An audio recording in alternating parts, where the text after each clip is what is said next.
Quiet and beauty like nowhere else on earth. Right in the heart of it is this little town.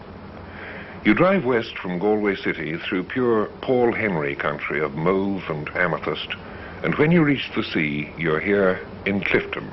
It's a neat, clean little town with a slightly antique air to it. Yet by Irish standards, it's a new arrival and has barely had time to settle. Up to the year 1800, there were neither houses nor people here. Shortly after that, the town was established by government decree and people came here to live.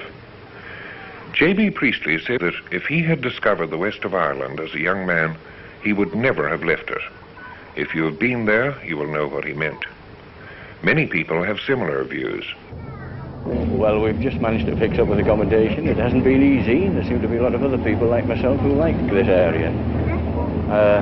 I'm not surprised. It is, as I said before, very pretty, very beautiful, and your weather's most attractive. The nightlife is terrific. Actually, it's about the best part of the country for nightlife. Well, the scenery is grand around here, but I'm interested in more than scenery. For a married man, Clifden would be a nice place, but for a single man, there's no nightlife here. Well, it depends on what you mean by nightlife now, really, doesn't it? I'm quite satisfied with walking around Clifden, admiring the scenery at any time of the day. One thing of which there is no shortage here is picture postcard scenery. Wherever you turn, there is beauty and history, too. Someone who knows all the local lore is Mrs. Lydon O'Neill. Clifden was founded by the British government about the year 1800s. They decided to have all the right trappings of authority, and to that effect they built a courthouse. They built a bridewell for prisoners, a courthouse to hold petty sessions courts every 3 months, a bridewell for the prisoners, and a police barracks, and also gave a license to a man named Darcy to hold weekly markets and monthly fairs here. This Darcy owned the land around this land that is now called Clifden. The consequence of getting permission to hold the fairs was that, well, the people brought their stock in. They had to bring their stock into the fairs. They had no authority to have a fair anywhere else. The old fairs, previous to that, were held by the old O'Flaherty chieftains in Ballinavoy, and the people resented it very much, but in time they came to this new place that was called Clifden. The land around here is hard and flinty and thinly covered, and farming is hard. But the area still has a part to play in the nation's agriculture. 20 years ago, I came here to Connemara as a veterinary surgeon. It isn't the easiest place in the world to be a veterinary surgeon, as the land is barren and poor, difficult agricultural land. Still, it has its compensations. The place is beautiful, scenery can scarcely be beaten, but the farming people here are small farmers. They work hard, and the compensations aren't so great. But still, I have seen vast improvements in my 20 years. The people now are availing of the modern drugs, and they're taking advice, and they're really progressing, but there's still plenty room for improvements. The principal livestock we have are cattle, of course, and sheep, and our famous Connemara ponies. Now, in Connemara ponies, these are world famous, and I've seen the prices rise in my 20 years from 20 to 30 pounds to now from anything from 150 to 300 pounds. In the cattle, not a large number of cattle, but still it's a very important industry here. It's from here that the livestock the store cattle trade starts here and moves up to the Midlands, and from the Midlands to England. So we play a very important role in this part of the country in that store cattle trade. Here, as you can see, that the land is beautiful but barren. Beautiful but barren, says Peather Scannell, and that's a phrase which sums up much of the west of Ireland. But farming, difficult as it is, used to be a lot harder. The people then, they had a long way to come with their cattle. They walked them in those days. They had no lorries or trains, etc.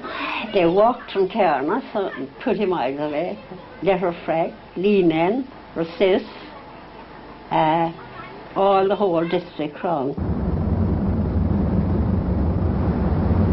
Just after the First World War, I came out here to Marconi's wireless station, long wave station in those days, very few short waves or anything fancy like that, so we had very high masts in order to get right across the Atlantic to Canada.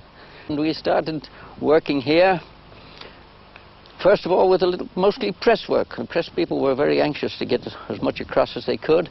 And then we started on the commercial traffic, and with varying success, of course. Sometimes conditions were very bad and we mightn't have heard the Canadian station, which was Glace Bay, Nova Scotia. We mightn't have heard them. Of course, they were some 3,000 odd miles away over there, and wireless was in its infancy. Anyway, most days we got good contact and we cleared our traffic very well, and it was reciprocal traffic too. We received a lot from them. Marconi selected this area because of bog, pure bog, because the messages were better recorded, sent from that kind of an area than where there were rocks or other interferences.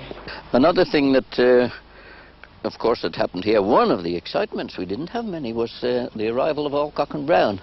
And I had the excitement of being the first man to spot them. I was actually washing the face of one of the children's faces at the sink, and when we heard the aeroplane flying along overhead, this strange noise.